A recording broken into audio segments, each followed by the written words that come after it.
Le Psychodon, agir pour la santé mentale présente. Sud Radio, la roue des émotions, 13h30, 14h, Didier Meyrand. Bonjour à tous, je suis très heureux de vous retrouver pour la roue des émotions.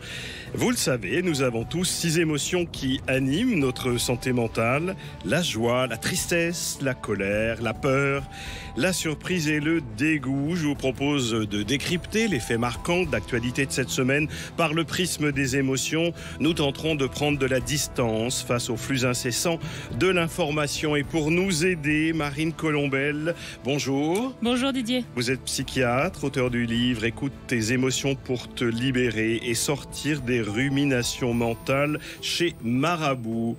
Jean-Paul Ostruy, bonjour. Enchanté, bonjour Didier, bonjour Marine. Bonjour. Vous êtes psychiatre, psychothérapeute en dynamique émotionnelle exprimée tous les deux. Vous allez nous aider à gagner en flexibilité mentale face à l'information. Sud Radio, la roue des émotions.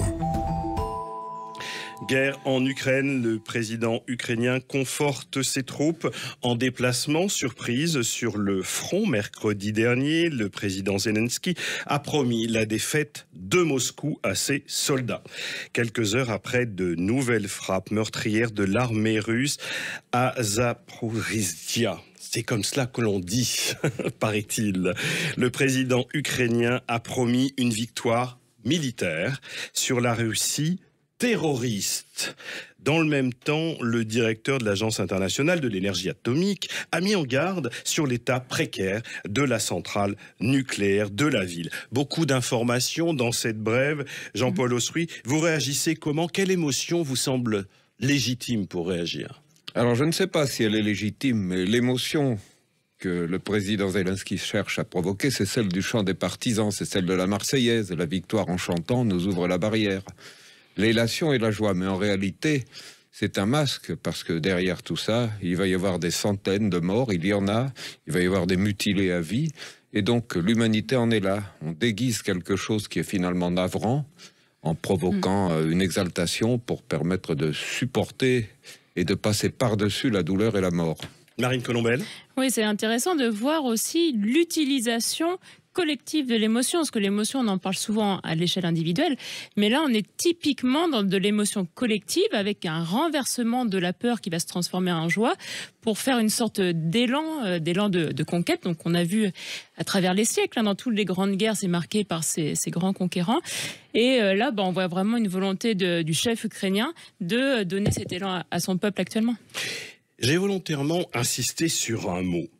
Le président ukrainien a promis une victoire militaire sur la Russie terroriste. Terroriste, Marine Colombel.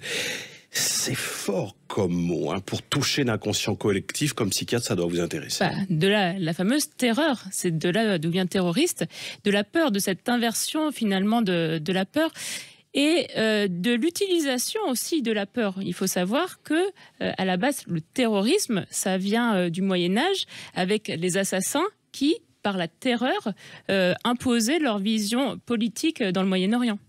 La peur qui est au cœur de ces prises de position des uns et des autres. On entend l'Agence internationale de l'énergie atomique qui met en garde sur l'état précaire de la centrale nucléaire de la ville. Là aussi, il y a tentation d'alimenter des peurs, alors catastrophe humaine, catastrophe politique, catastrophe écologique comme menace, la peur, plus la peur, plus la peur. C'est un moyen de pouvoir et c'est fait pour cela. Comme vous le disiez tout à l'heure, Marine, c'est exactement fait pour cela. Donc, le sentiment est là, il fait son boulot, il assoit le pouvoir. Tournons la roue des émotions, Marine Colombel, à la rencontre de flexibilité mentale face à l'information. Et vous allez devoir, tous les deux, comme psychiatres, aller vers une autre émotion. Vers la tristesse, et vers la tristesse de ces peuples. Parce que là, on était au collectif, donc ça va être le moment de venir plutôt à l'échelle individuelle. Et c'est vrai que c'est terrible, que l'on soit du côté ukrainien, que l'on soit du côté russe. Ce sont des enfants qui ont chacun été arrachés à leur patrie, qui ont été envoyés dans des conflits qui les dépassent très largement. Et évidemment, c'est pour moi le sentiment de tristesse qui doit se faire sentir au niveau individuel. Passons à une autre information pour que nous ayons le temps de bien l'observer par le prisme des émotions avec votre expertise de psychiatre, la réforme des retraites. Emmanuel Macron assume, nous dit-on, dans une interview donnée mercredi dernier à la télévision. Le président français a affirmé la nécessité de la réforme tout en dénonçant les violences de la rue.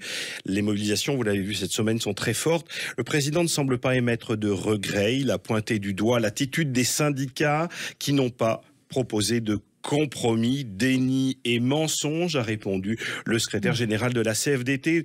La prise de parole du président de la République n'a vraisemblablement pas calmé la colère, en tout cas celle de la rue. Comment réagir, Jean-Paul Osruy, comme psychiatre ? Bien, comme psychiatre, on ne peut que constater la colère de la rue, effectivement, qui explose, et en même temps déplorer la situation qui la provoque, c'est-à-dire que ça veut dire que chacun dans son rôle, les syndicats et le gouvernement, n'ont pas réussi à pouvoir trouver un accord satisfaisant pour que les choses puissent se dérouler d'une manière respectueuse pour chacune des parties. Il y a une nécessité évidente, la situation économique du régime des retraites. Il y a une réalité humaine évidente, c'est très mal vécu, et j'entends ça régulièrement auprès des patients tout le temps, on se sent traité comme n'importe quoi. Il y en a qui souffrent, il y en a qui sont ivres de rage. C'est tout à fait déplorable. Marine Colombel. Et une colère utilisée aussi, effectivement, par le gouvernement. On est un peu dans le cas quand même du pompier pyromane. Ça veut dire qu'on passe de force une mesure où on sait de toute façon qu'elle va être discutée parce qu'elle est discutable. Et d'un autre côté, on va reprocher au peuple sa colère et le fait de ne pas accepter cette décision. On est quand même dans un jeu politique qui est extrêmement dangereux de la part du gouvernement, qui l'ose faire, mais ça va passer ou ça va casser. Est-ce que vous ne pensez pas qu'il y a une forme aussi de naïveté comme psychiatre, quelque chose qui se joue comme la relation au père, au peuple, au père, au fils? Parce que le 49.3, c'est connu, c'est dans la Constitution, tout le monde sait que ça existe, c'est une règle de droit. Comme un peu dans les familles, il y a des règles de droit, on sait qu'elles existent, qu'elles sont posées, qu'elles sont faites pour être utilisées. Est-ce qu'il n'y a pas une forme d'hypocrisie aussi, si on est un peu polémique sur la rue, à contester, manifester, alors que tout le monde savait qu'il existait le 49.3? Oui, mais dans quelles conditions on l'applique? C'est-à-dire que le 49.3 est fait pour sortir d'une situation où on est bloqué. On n'était pas tout à fait encore dans cette situation-là. C'est-à-dire que la mesure arrive très brutalement. Et si on compare avec une famille, oui, c'est bien d'avoir des règles, mais il faut quand même être flexible.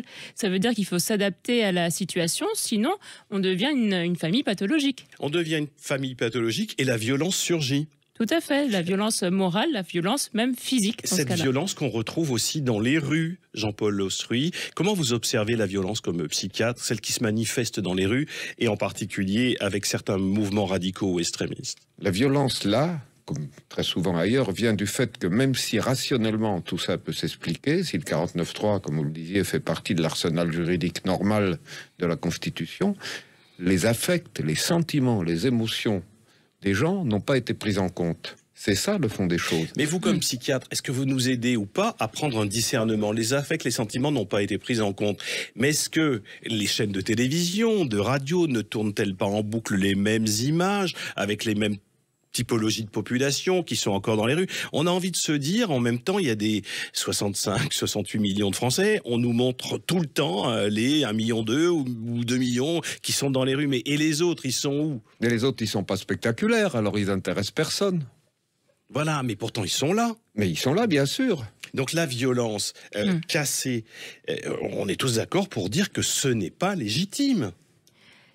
Ça ne l'est pas, ça l'est. Ça ne l'est pas dans le sens où, effectivement, il y a d'autres moyens de l'exprimer. Ça, on le fait par les urnes. On a élu démocratiquement le président. Mais est-il légitime de casser les vitrines ou d'agresser ou de ceux qui, avec des masques, cagoulés, l'identité pour un psychiatre, c'est important l'identité. Il y a quand même une instrumentalisation de la violence. Ça veut dire que sur les centaines de milliers de manifestants, il n'y a pas des centaines de milliers de casseurs. Ça reste une frange toujours assez marginale. Et on a l'impression qu'il y a aussi un jeu politique de montrer cette violence dans les médias pour cacher une manifestation opposante, mais sans violence. Et est-ce que c'est pas aussi parfois un risque d'alimenter la peur, cette même peur qui alimente les votes, nous dit-on, extrémistes selon les sociologues, la peur du lendemain, la peur de mal vivre à la retraite, casser alors qu'on est mobilisé pour la retraite et que du coup il y a une sorte d'amalgame où on est anti-tout. Mais forcément, puisque justement, les casseurs, ce qu'ils cassent derrière les vitrines, c'est qu'ils cassent l'ordre social et ils cassent le fonctionnement de la démocratie. Donc il y a une peur, puisque ce à quoi nous tenons et qui nous permet de vivre en paix et en sécurité est menacé. Ce qui est menacé, c'est la paix sociale, ou est-ce que ce qui vous semble menaçant, c'est plutôt qu'un groupe comme ça occupe tout l'espace médiatique? Est-ce qu'il n'y a pas un risque aussi, Marine Colombel, comme psychiatre, à faire message de ce qui est partiel ou partial? Ce qui est dangereux, c'est l'effet loupe. Ça veut dire qu'on s'arrête sur ce qui est le plus violent, on s'arrête sur ce qui est le plus extrême. Et effectivement, c'est dangereux pour la démocratie, c'est dangereux pour la paix. Et toujours se rappeler que la paix n'est jamais un état stable. Ça se construit au quotidien, on l'a vu à travers les siècles. La paix doit être active et non passive, sinon on finit par basculer dans la guerre. On marque une pause et puis on se retrouve tout de suite après pour parler de l'actualité par le prisme des émotions avec le regard psychiatrique, le regard des psys, celui que vous portez sur l'actualité pour nous aider à prendre de la distance, du discernement. Nous passerons encore un petit peu de temps sur ce contexte de mobilisation face à la réforme des retraites. Ça tout de suite. Le Psychodon, agir pour la santé mentale présente. Sud Radio, la roue des émotions, 13h30, 14h, Didier Meyrand.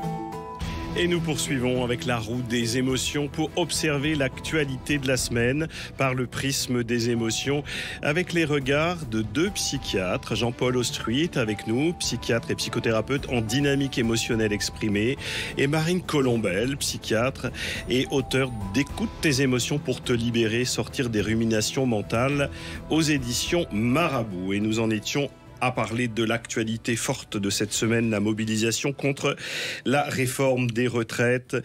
Certaines tendances, organisations nous parlent de la surdité du pouvoir. Alors évidemment, je ne pouvais pas ne pas faire réagir des psychiatres sur la surdité du pouvoir. Marine Colombel, qu'est-ce que ça veut dire, la surdité du pouvoir ? Ça veut dire qu'on ne perçoit que ce qu'on est prêt à percevoir. Et c'est le cas de Macron, mais c'est le cas de nous-mêmes aussi. Ça veut dire qu'on sélectionne sans arrêt les informations, et les informations qui vont dans le sens déjà de nos croyances.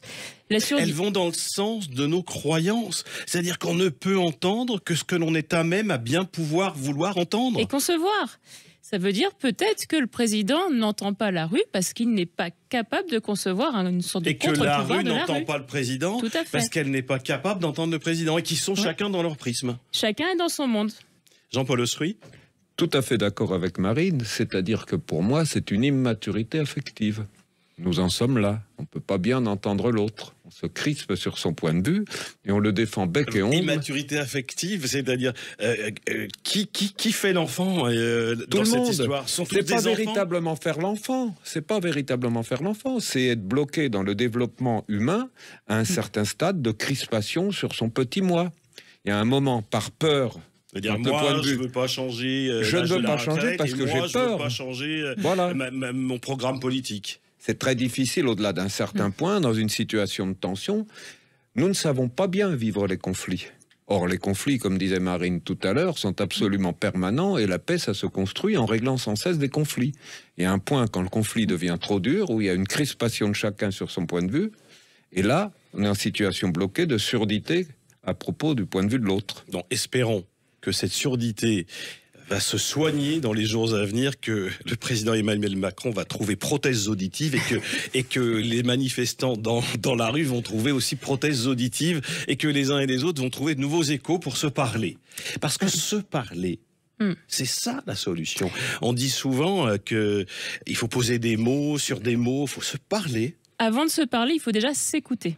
Et là, déjà, l'écoute, elle est difficile. Ça veut dire que le point de vue de l'autre n'est pas concevable, mais il n'est même pas entendable. Ça veut dire que déjà, avant de commencer à avoir un dialogue social, il faut écouter les propositions de l'autre. Et si on arrive à rentrer dans cette position-là, peut-être qu'on arrivera à sortir de façon pacifique de cette crise. Autre sujet abordé cette semaine, la légitimité du pouvoir. Là encore, selon dans quel champ l'on se place, certains mouvements, certaines organisations vous dire alors là, le président Emmanuel Macron et son gouvernement n'est plus légitime. Comment on peut réagir à ce type d'émotion, Jean-Paul Eustruy ? Ça, c'est quelque chose de fréquent en politique. C'est l'utilisation de la circonstance particulière pour remettre en cause le dispositif général. Donc derrière ça, il y a forcément une révolte, mais il y a aussi un appétit de pouvoir et le sentiment qu'on ferait mieux. Il y a le sentiment qu'on ferait mieux. Est-ce à dire qu'il y a, comme on peut le penser parfois, du politicien là-dedans ? Je pense, évidemment. Pour dire, allez, dégager le terrain, nous on veut y aller ? Absolument. Qui est le jeu normal de la démocratie, mais ce qui n'est pas effectivement quelque chose qui doit toujours être entendu. Est-ce que la légitimité, elle est prise aussi dans la rue, Marine Colombel ? Est-ce que le peuple est légitime pour dire cette loi on veut ou cette loi on n'en veut pas ? Ça vient du mot république, c'est République, c'est res publica, c'est la chose publique. La chose, qu'est-ce que c'est ? La chose, c'est le peuple. C'est le peuple, mais pas qu'en tant qu'individu, c'est le peuple en tant que pensée, c'est le peuple en tant que dynamique. Donc évidemment qu'il faut écouter ce peuple-là, sinon nous ne sommes plus en République. Mais il faut écouter tout le peuple, pas seulement celui qui est dans la rue. Il faut écouter tout le peuple, mais celui qui a raison, c'est celui qui s'exprime. Ça veut dire, si on n'est pas content... Celui qui a raison, c'est celui qui s'exprime. Ça veut dire que celui qui a raison, c'est celui qui bat le pavé, c'est celui qui crie. Et dans ce cas-là, qui parle fort. Si on est contre, on va manifester contre les autres manifestants. Oui, et peut-être, Jean-Paul Eustruy, peut-être c'est pas la nature de tout le monde de manifester. Peut-être qu'il y en a qui ont envie d'être autrement que manifestants. Oui ou non ? Évidemment. Donc là, Marine, je comprends tout à fait votre point de vue, mais on retombe malheureusement dans ce qui était le cas dans l'Antiquité, puisque vous parliez d'Antiquité, la loi du plus fort. Alors là, ça serait la loi de celui qui est le plus culotté ou qui crie le plus fort. C'est pas un principe qui peut fonder toute légitimité. Il faut qu'il y ait une représentation publique qui soit basée. C'est pour ça que les isoloirs sont mis au point dans les situations de vote. Tout le monde n'a pas la personnalité ou le courage d'aller montrer ses opinions. Alors, vous pourrez poursuivre. Et en tout longtemps. Cas, les auditeurs, vous pourrez vous faire votre idée. Et nous allons nous quitter sur cette dernière idée. Rendez-vous avec toutes vos émotions au cinéma cette semaine sur Les Chemins Noirs, librement inspiré du livre du même nom de l'écrivain Sylvain Tesson. Pierre, un écrivain explorateur qui fait une chute de plusieurs étages. Cet accident le plonge dans un coma. Il est revenu à la vie sur son lit d'hôpital. Il entreprend un voyage unique de marcher à travers les chemins de France pour retrouver la beauté des paysages et la renaissance de soi. Merci à tous les deux, Marine Colombel et Jean-Paul Eustruy. Je rappelle que vous êtes tous les deux psychiatres. Bon week-end à toutes et à tous. À la semaine prochaine pour tourner la roue des émotions sur une spéciale Ukraine. Au revoir. Merci. Sud Radio, la roue des émotions. Avec le Psychodon, agir pour la santé mentale.